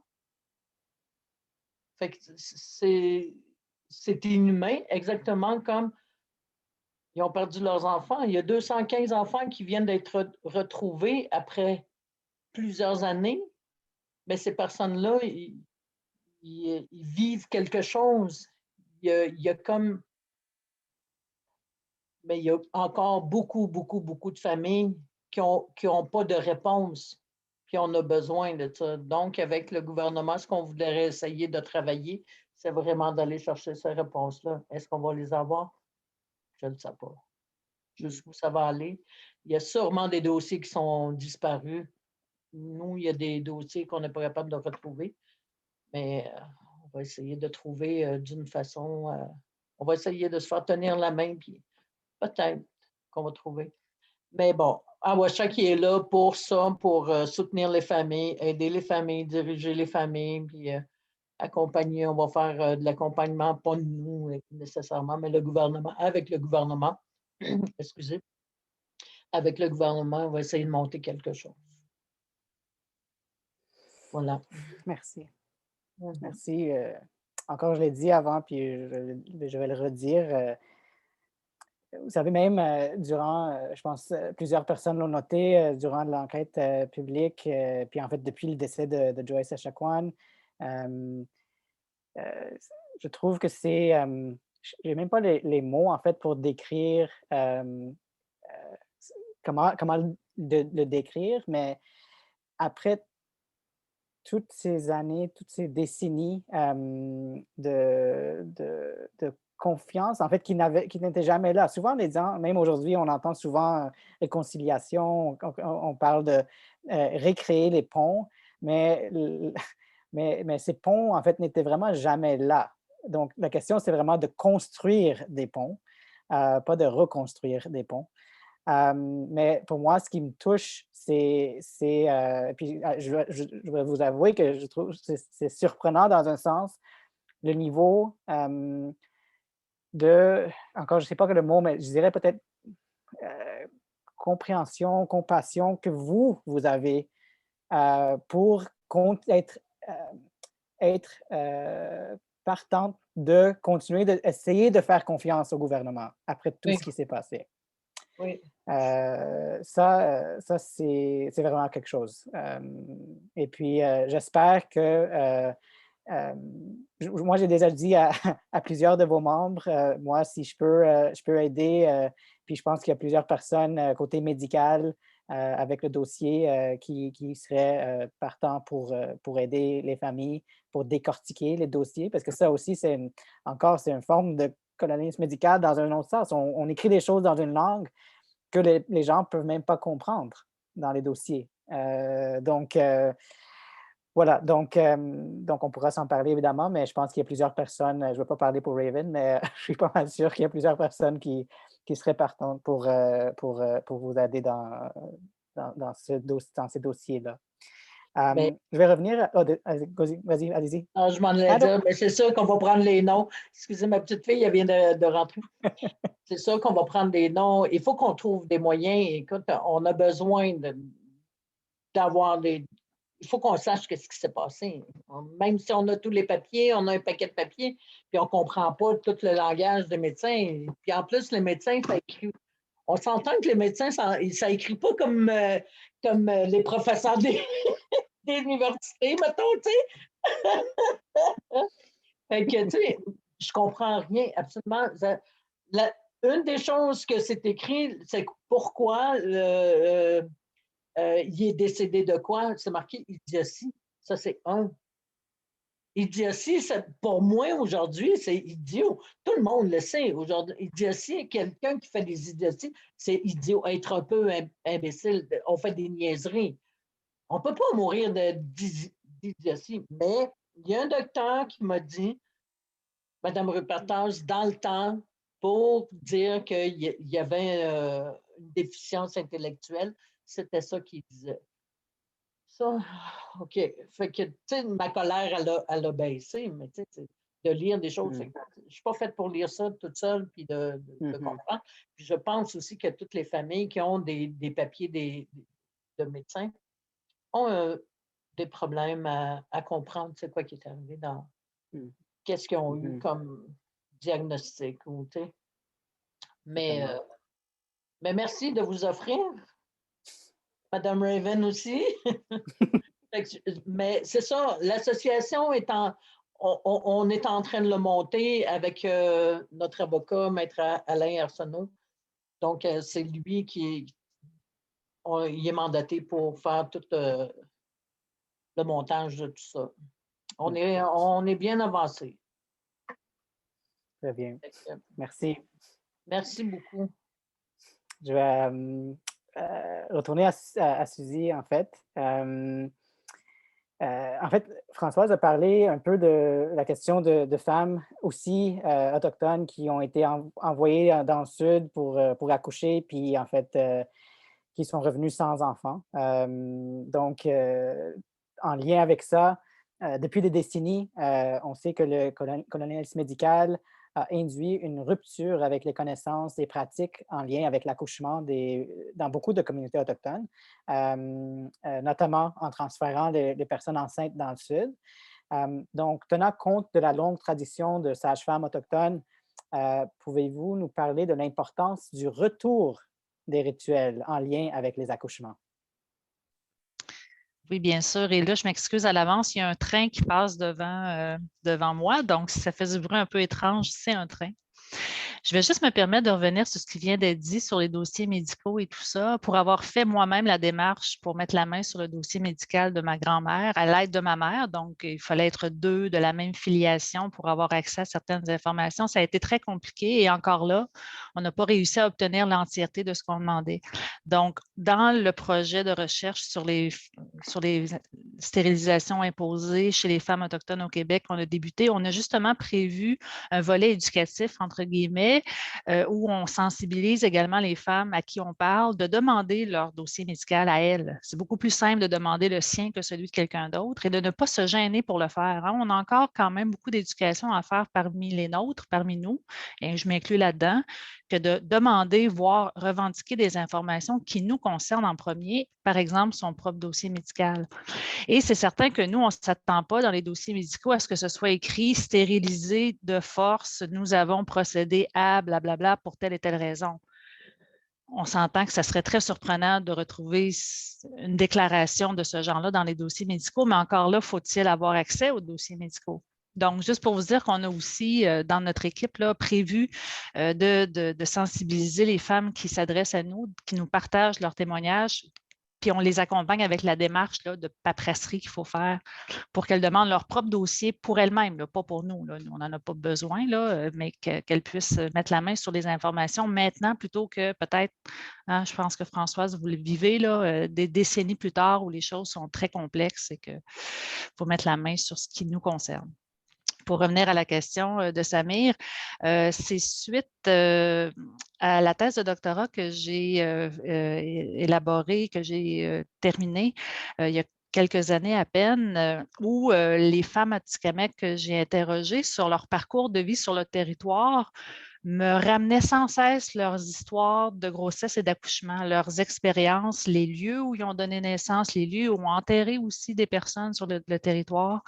Et c'était pour elles des marqueurs spatio-temporels dans leur vie. Et même moi, qui est une femme et autochtone et maman aussi, je n'avais pas conçu, je n'avais pas réalisé comment ces événements-là, dans une vie antérieure, c'est-à-dire dans une vie sur le territoire, pouvaient être marquants forcément parce que c'est là où on vit puis que ça nous permet de se souvenir de là où l'on vient et qu'il y avait aussi une panoplie de rituels de rattacher à l'arrivée d'un enfant. Et tout ça a été balayé sous le tapis par le clergé principalement et aussi par les politiques d'envoi systématique des femmes dans les hôpitaux pour accoucher à partir des années, selon les régions au Québec, les années 60, les années 70, voire 80 à certains endroits. Et on a fait appliquer ces politiques-là sans leur demander leur avis. Hein. Et là, je ne veux pas cracher sur la science médicale parce que oui, ça sauve des vies, on s'entend, mais ça l'a aussi fait en sorte que plusieurs des familles, des communautés, des nations autochtones ont perdu le rôle essentiel des sages-femmes qui nous ont permis de survivre à travers les millénaires, hein, qui ont accouché de leur bébé elles-mêmes pendant longtemps et de tous les savoirs qui sont rattachés à ça.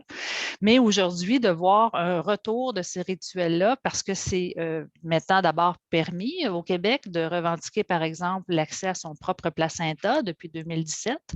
Encore faut-il que l'institution accepte et tout ça, mais il y a eu pendant longtemps des femmes qui étaient pas en mesure de demander d'avoir accès à leur placenta dans le but de le ramener à la maison et d'en disposer de manière traditionnellement sécurisante, c'est-à-dire de l'enterrer sur le territoire traditionnel de la famille, parce qu'elles se faisaient rire d'elles à l'hôpital. Les infirmières les regardaient avec des yeux comme si elles étaient des extraterrestres, ou encore on leur faisait des mauvaises blagues, ou on refusait carrément, et moi, ça m'est arrivé aussi, on a refusé que je regarde même mon propre placenta. Donc, bon, les choses changent, on s'entend, mais il y a quand même beaucoup de rituels et de manières de faire à se réapproprier.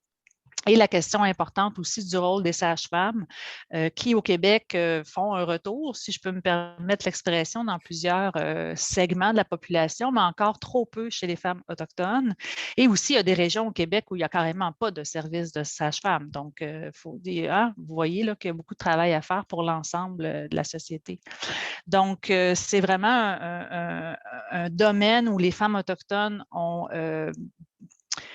besoin de se réapproprier leur identité, leur propre santé et surtout les décisions qui se rattachent à comment je mets mes enfants au monde et qu'on arrête de me juger sur les manières d'être et de faire dans cet univers-là qui est essentiel à la vie. Je vais dire ça comme ça. Merci. Pour la dernière question, je vais poser à Wanda. Je vais parler en anglais.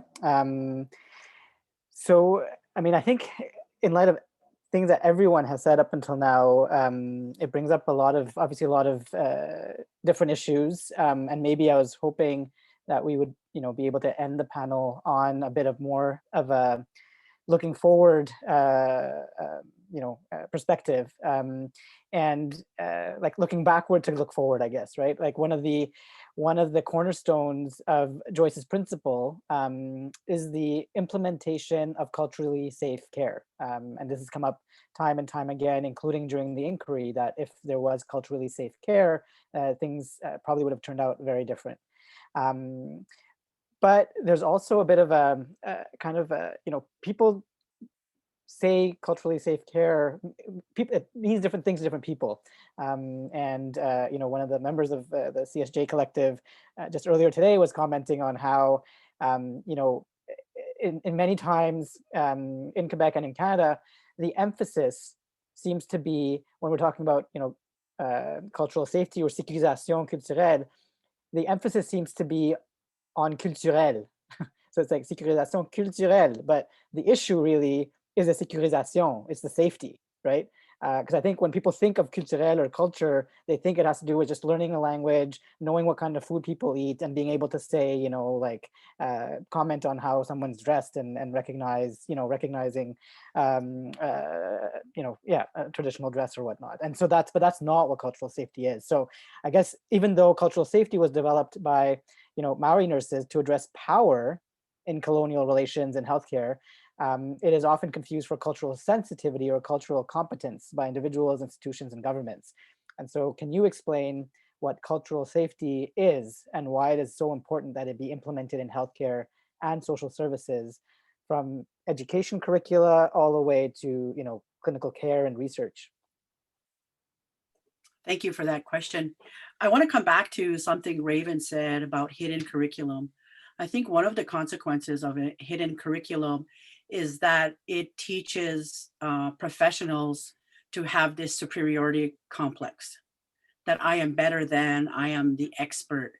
And when we're in relationship, when people are in relationship with the professionals, this superiority comes in, internalized superiority comes up. So with cultural safety, cultural safety takes us beyond cultural awareness, cultural sensitivity, as you said, Samir. It helps us to recognize the importance of respecting difference and that there are differences. And so cultural safety has like 5 principles embedded within it. And it's about, first of all, understanding the personal knowledge that I carry. What does my culture carry as a professional that interfaces with the other's culture? So understanding our colonial history, our genocidal history, and knowing that this hidden curriculum embeds superiority. Well, how is my superiority being transferred onto this patient? What do I need to know in my personal knowledge? What do I need to know about myself? So cultural safety asks us to really look at our own self first. That's the first step. Is like, who am I? Where do I come from? And where do I come from? How does that impact with the people I'm working with? What is the reaction of the people I work with based on where I come from? So first of all is knowing your personal knowledge and knowing also the implicit biases that you carry. to recognize that I have these biases, I have these stereotypes, to recognize it and own it. So owning the personal knowledge and being able to name, I do have racism. You know, I do have racist thinking. I do have superiority thinking. I do have a bias. And so what can I do to change that? So having personal knowledge about myself as a professional. So that's part of the cultural safety. Really important principle is to understand that personal knowledge of each one of us as a professional. Secondly, is when you're working with another, is to understand what are the protocols around care? What are the protocols around healing and wellness? Find out about the cultural forms, you know, like what is the proper way to engage with an individual of this nation? And to build that relationship and connection. So understanding protocol in this community. What are the protocols for engagement? What are the protocols for relationship? Also, again, like coming back to some concepts within the trauma-informed practice is partnership and collaboration. Like looking at this plan of care as a partnership, not as me, the expert. We should be looking at it, the people that are sitting in front of us, they are the expert of their world. They are the expert of their reality. So let us enter into a partnership. And how can we bring wellness into your life? How can we improve how you're living? How can we improve your quality of life? So really to look at partnership, to look at it as a partnership. And it's a process, you know, like this is a process. It's not a checklist. Okay, I did this and I did this, we're fine. It's a process, and process takes time. And you know, when we're out in the world, in our communities doing ceremony, there's no time. It's not an hour appointment. When we're doing a ceremony, it's from sunrise to sunset. And maybe it'll finish before sunset, you know, and that's okay. But you know, that's the time frame we have. And so being able to understand that there's a process in building that relationship, and that the process is we need to learn about each other to build that trust. For me to have trust to go into a healthcare facility, I need to know that I'm going to be heard, I'm going to be respected, I'm going to be treated with dignity, I'm going to be treated with, equity, and I'll have equity services. And so that's a process, and that we need to learn about it together. What does that look like? Also, you know, as part of the process is to check in with the people we're working with. You know, is this working for you? How is it working for you? How is it not working for you? That's part of the process, instead of doing a checklist. Okay, we did this and we did that. And also, creating positive purpose, that there's, that this is a positive experience. The more positive experience we will encounter, the better it'll be, and more inviting and welcoming to come back. When there's negative experiences, we're not going to come back. And, and even at the sacrifice of our own health, that if we're going to be treated disrespectfully and with, bias, we're not going to go back to that place. So to create positive purpose, to ensure, positive steps are taken, between the professional and the person asking for care or receiving care, to create that positive purpose, to make it matter, for the professional, to make the person feel like they've been heard, and that they're really cared about. They're not just a number. They're not just another number. So, those are some of the principles to cultural safety. It goes beyond awareness and sensitivity. And the Aboriginal Nurses Association of Canada created a cultural framework for cultural safety. And you can find it online. I'm sorry I don't have the link, but they have a really great framework to, provide education on how to deliver cultural safety within the nursing profession, and within the nursing profession. But we can also adopt it into social work, and how we deliver social work and how we deliver justice, and looking at cultural safety. First it starts with the personal knowledge, the relationship, understanding me. Who am I as a professional, and how I carry myself, how I conduct myself in the community with the community members. So those are just some, like an overview of cultural safety. So I'll leave it there. Thank you. Thank you so much.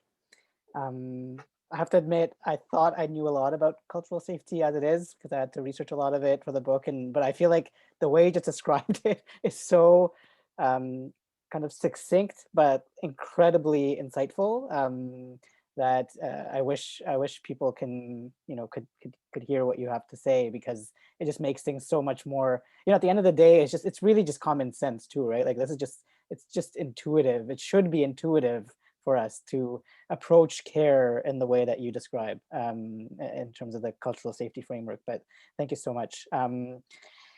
We're done in terms of the round table.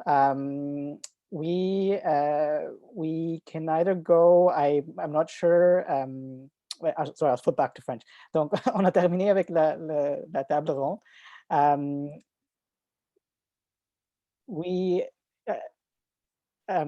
Je ne sais pas si, donc on a deux options, soit que, parce qu'on avait aussi parlé, c'est 7h30, on avait aussi parlé du fait de potentiellement demander à tous les panélistes, juste pour un peu leur avis, leur perspective par rapport perspective d'espoir, disons, pour aller de l'avant suite à l'enquête publique de la coroner. Donc, on peut faire un petit rapide tour de table. Et puis après ça, on peut prendre des questions si ça vous va. Mais si vous ne voulez pas, côté panéliste, si vous ne voulez pas, c'est correct aussi. Donc, c'est à vous de décider. Mais je ne sais pas s'il y a une parmi vous qui voudrait aller en premier, qui voudrait oser. Donc, la question, c'est généralement, après les 2-3 semaines de l'enquête publique de la coroner portant sur le décès de Joyce Echaquan, même si c'était évidemment très difficile, il y avait des choses dures qui sont sorties. Est-ce qu'il y a quand même aussi des choses qui vous donnent de l'espoir pour aller de l'avant? I could jump in. Yeah. What the inquiry has done, I feel, has broken the rules of the oppressed. And the 3 rules of the oppressed are don't talk, don't trust, don't feel. And so we've broken those rules with the inquiry by talking about what's going on and allowing our feelings to surface, and also to have trust that the system is going to allow the truth to come to the surface. So, we're breaking those rules of colonialism. And I think that's a good thing. And in all the work that I do, I'm always saying, we need to break those rules of colonialism because they're keeping us paralyzed. All of us in Canada, all of us in Quebec, they're keeping us paralyzed and stuck in denial. That's why we have premiers who can say that systemic racism doesn't exist because of those rules of the colonialism. So I'm hopeful the more that things come to light, the more we're breaking these rules and the more we come out of paralysis and the more we come out of denial. So I'm hopeful about that. I'm hopeful, however, the trust in the system is tiny. But I'm holding on to this breaking those rules and allowing us to speak our truths, allowing the truth to come out in a good way. So there you go. Thank you, Wanda. I don't know, Raven, ou si Suzy ou Françoise, si vous avez quelque chose à partager par rapport à cette question. Ben, je vais faire un peu en français, donc les interprètes, merci. Je vais faire une continuité avec ce que Wanda vient de dire. Puis moi, un peu paradoxalement, j'ai envie de dire, j'espère que l'indignité que les 2 dernières semaines ont pu soulever dans la population québécoise vont faire des petits. Je vais prendre l'expression bien connue au Québec, parce que moi, de voir des gens dans des positions de pouvoir dans un système de santé arriver, protéger et escorter, ça m'a levé le cœur. J'espère que je ne suis pas la seule. Moi, j'ai vu Joyce dans son cercueil à son enterrement. Puis depuis ce jour-là, je me suis dit, ça ne se peut pas, là, il faut qu'il y ait un réveil collectif pour changer les choses. Stanley Volant l'a aussi dit, il pourrait y avoir encore d'autres cas similaires si les choses ne changent pas. Personne ne veut ça.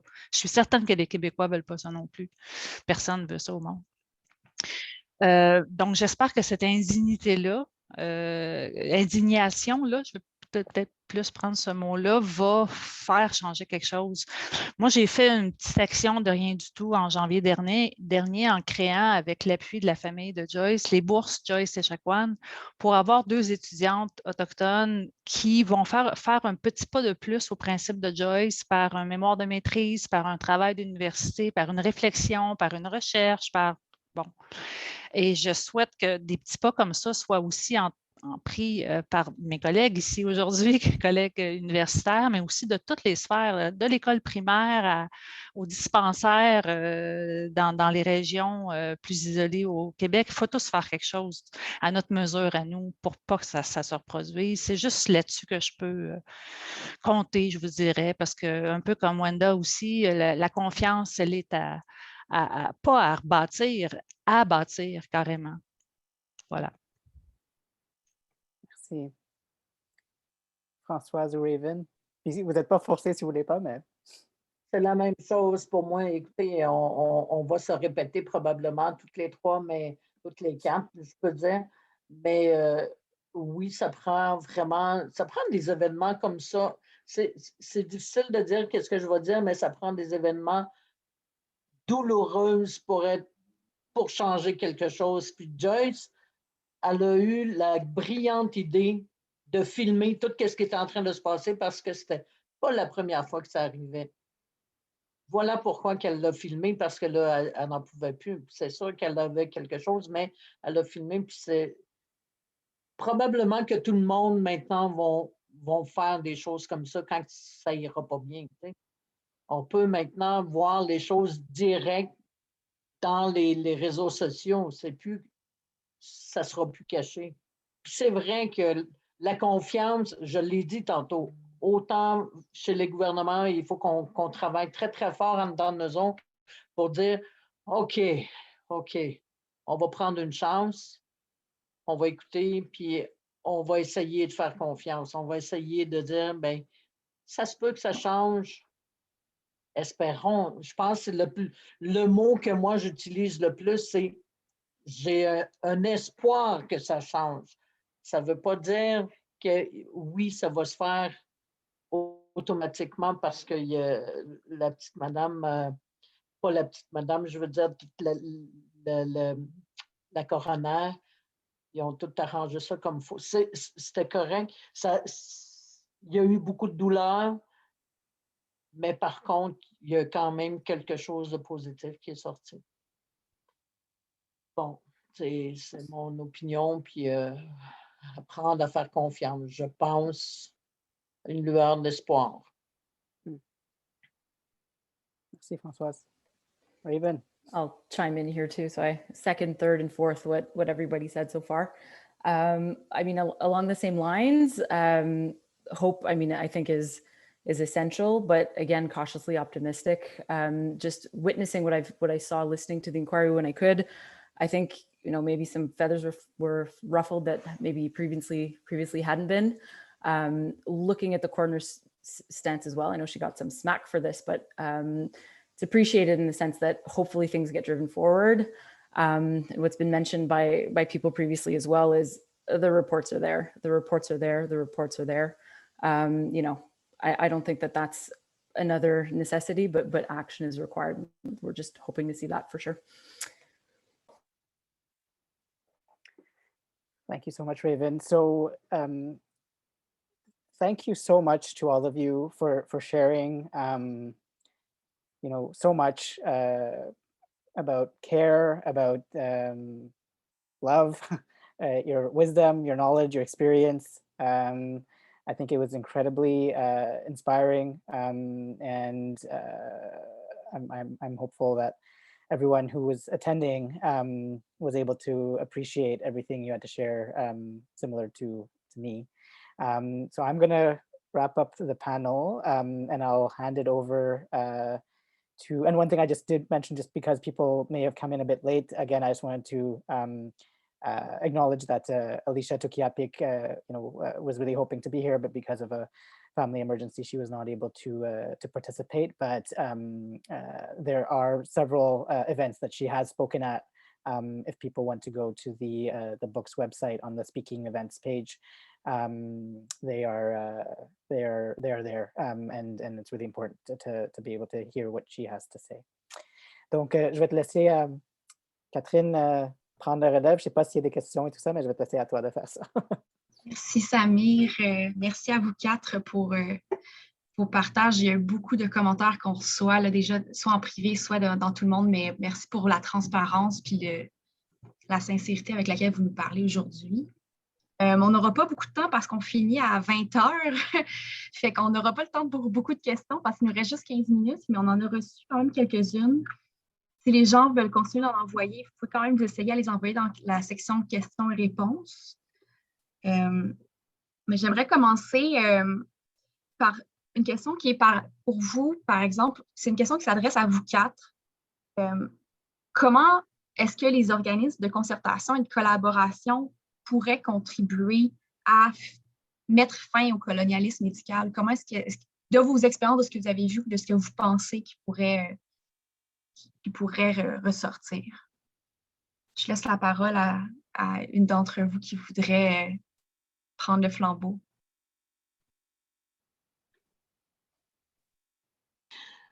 J'ai envie de dire quelque chose. Comment ils pourraient mettre fin à ça? Ça va être difficile parce que c'est un mode de vie que la société vit. Nous, on a été écrasés pendant tellement plusieurs années que c'est difficile pour les gens. Il va s'établir probablement un malaise pendant plusieurs années. Mais je pense que nous regarder comme des êtres humains plutôt que des Autochtones, des êtres humains égaux à d'autres. Je pense qu'il faut commencer par là. Puis de toute façon, il faut qu'on guérisse nous aussi pour qu'on soit capable d'accepter que les autres, ils veulent nous accepter. Comprenez-vous? C'est quelque chose qui va être difficile, mais en même temps, on essaie déjà, nous, à se faire respecter de tout bord, de tout côté. Mais comment on va éliminer ça? Ça va être un travail de tous les jours, puis il faut l'admettre.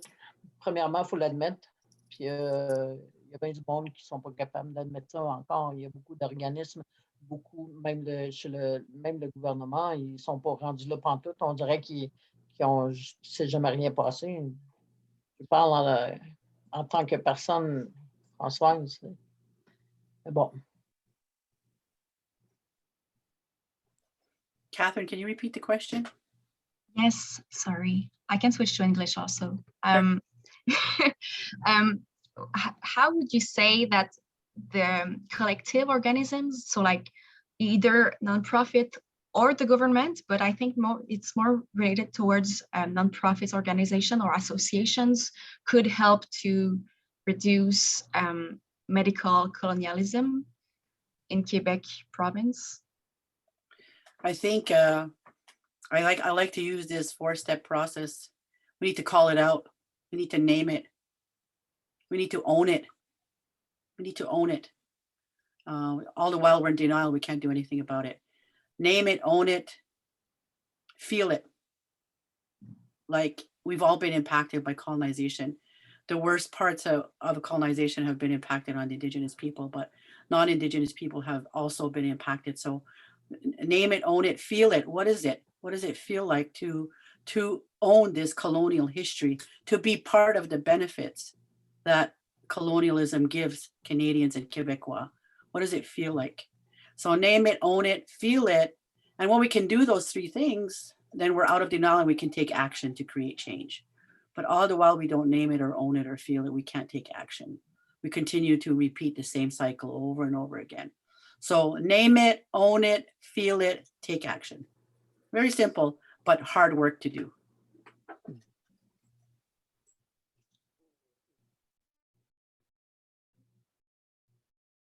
En fait, ça me rappelle un peu ce que tu disais plus tôt, Wanda, sur la sécurisation culturelle aussi, qui c'est plus une façon d'être que des processus très, très, très normés. On a une question à propos de ça, justement. Pour respecter le principe de sécurité culturelle, ce serait quoi la meilleure façon en tant qu'allochtone de demander pardon lorsqu'on commet un impair qui va répéter un traumatisme colonial? Donc, par exemple, dans une relation de soins ou quelque chose comme ça. En tant qu'individu ou en tant qu'organisation aussi. I don't think we can ask for forgiveness. That's not something you can ask for. Forgiveness happens when we're in healing. What we can do is show by our actions that we are apologizing for the wrong done. Do not ask for forgiveness. You're already on the wrong track if you're asking for forgiveness. Forgiveness happens when there's healing. So the pardon, the excuse comes when we can see actions that are genuine and authentic.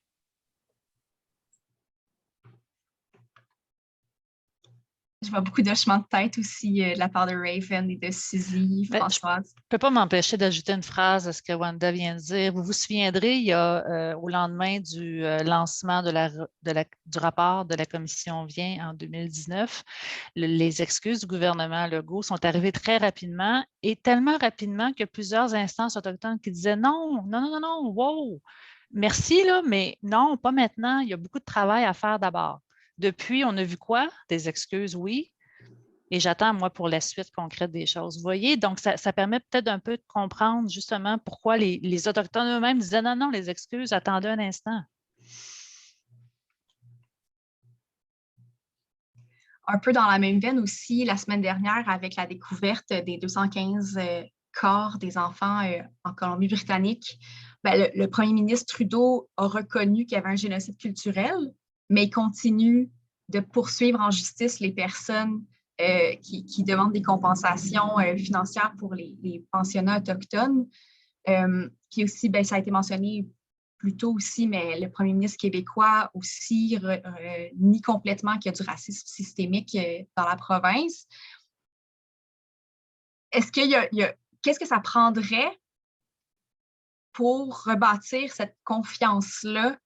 Peut-être justement cette reconnaissance-là déjà, d'avoir des gestes différents. Est-ce que vous pensez à d'autres choses? Puis comment est-ce qu'on pourrait agir pour faire reconnaître, les forcer à reconnaître ces situations-là?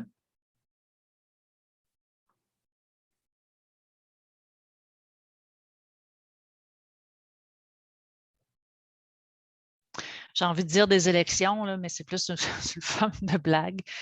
Je sais pas. Ben honnêtement, ça mériterait un autre panel de 2 heures juste pour répondre à ça. Mm-hmm. J'ai pensé la même chose. J'ai dit ça prend des élections. Mais écoutez, ils sont vraiment dans le déni. Hein, ça se peut pas là, de ne pas voir qu'il y a du racisme systémique. C'est flagrant, plusieurs personnes le disent, plusieurs organismes. Il y a même des partis dans la politique qui le disent, mais pas le gouvernement actuel. Fait que c'est quelque chose qui est difficile à répondre parce qu'on peut même pas, on n'a pas de pouvoir pour. On voudrait essayer de lui rentrer dans sa tête puis dans le cœur, puis pour lui, il n'y en a pas de racisme systémique. Fait que ça prend des élections, c'est ça. I think elections, yes. But whoever gets elected needs to respect the treaties that have been put in place, needs to respect the land rights cases. Land back, our people are connected so tightly to the land. And all the while we don't have our land back, and all the while we continue to manipulate and sing the political song for this election and that election. If we don't get our land back and we don't have our treaty rights respected and our land rights respected, it's going to continue. So it requires respect and stop speaking. This is an old saying, stop speaking with a forked tongue and speak with the truth. Génial. On n'a plus de questions en ce moment dans la section questions et réponses. Mais merci beaucoup à vous quatre pour vos partages vraiment. Puis je sais que c'est difficile individuellement et collectivement aussi de faire ces prises de parole-là. Donc, merci beaucoup de venir partager avec nous vos expériences, vos savoirs. C'est vraiment apprécié. Il y a beaucoup de travail à faire. Je pense, je peux parler en tant qu'allochtone, je pense qu'il y a beaucoup de travail à faire individuellement puis collectivement pour aller construire des ponts, pas reconstruire. Donc, on arrive à la fin parce qu'il est bientôt 20 heures. Pour tout le monde, si vous voulez aller plus loin, je vous invite à consulter le livre de Samir Chahine-Hussein qui a animé la table ronde ce soir. Le livre s'appelle « Plus aucun enfant autochtone arraché pour en finir avec le colonialisme médical canadien ». Il va y documenter les pratiques racistes et coloniales que le système médical impose aux enfants autochtones et à leurs familles. Il aborde, entre autres, l'interdiction aux parents d'accompagner leurs enfants lors d'évacuations aéromédicales, les stérilisations forcées et la séparation des familles. Tous les droits d'auteur qui proviennent de la vente de ce livre-là sont remis à des groupes ou à des projets qui soutiennent l'autodétermination autochtone et qui ont la santé et le bien-être des enfants et des jeunes autochtones à cœur. Donc, les recettes de ces ventes-là sont directement, lors des événements publics, sont directement versées à des projets de défense de territoire et de mouvements de régénération autochtone. Et vous allez pouvoir trouver le livre chez vos librairies indépendantes préférées, les libraires, sur le site leslibraires.ca ou le commander chez votre libraire. Sinon, la Ligue des droits et libertés pour laquelle je suis la coordonnatrice a plusieurs activités quand même qui sont à venir, notamment dans les prochaines semaines, en fait, la semaine prochaine, on lance une revue sur le droit et handicap qui met en lumière aussi une autre dimension, une autre lutte qui est invisibilisée dans notre société. Et également, je vous invite à consulter notre carnet sur la gestion de la pandémie au Nunavik qui a été publié à l'automne dernier aussi, où on parle de la mise en place des mesures sanitaires dans la communauté de Puvirnituk pendant la pandémie de COVID-19. Je vais vous laisser Marissa vous parler un petit peu des actions à venir d'Avocats International Canada francophone. Oui, merci. Amnesty International Canada francophone, dans le cadre de notre travail à la défense des droits des peuples autochtones et notre campagne contre le racisme systémique plus largement, nous avons développé une pétition en ligne contre le racisme systémique envers les peuples autochtones qui cible en fait le gouvernement du Québec spécifiquement. Donc, je vous invite à signer la pétition. Il y a plusieurs demandes qui sont comprises dans la pétition, mais entre autres, de mettre en œuvre les appels à l'action de la Commission de vérité et réconciliation du Canada et de mettre en œuvre les 21 recommandations du rapport sur le Québec de l'enquête nationale sur les femmes et filles autochtones disparues et assassinées. Donc, je vous invite à aller sur notre site web, à consulter les matériels, la pétition et à passer à l'action. Aussi, vous pouvez voir sur le diapo, pour sa part, la section anglophone d'Amnesty International Canada a une action en ligne contre la stérilisation forcée des femmes autochtones. Donc, je vous invite à la signer également. Aussi, juste pour mentionner que demain ou le lendemain, on va envoyer un courriel de suivi avec aussi d'autres actions que vous pouvez entreprendre et les matériels et ressources qui ont été mentionnés par nos invités à la table ronde. Merci, Catherine. Donc, je termine en remerciant Raven, Wanda, Suzy, Françoise et l'association Awatchuk par extension pour votre présence. On a en pensé aussi à Alicia qui ne pouvait pas être avec nous ce soir.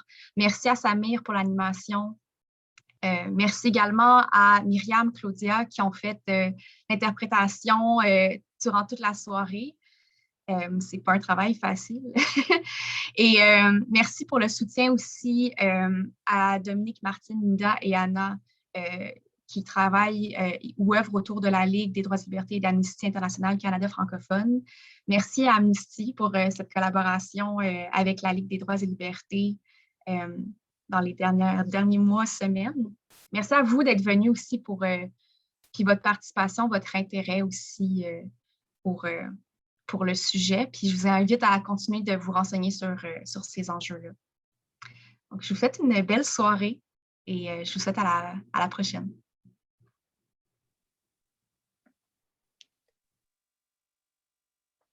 J'ai gardé vos noms, hein, les docteurs.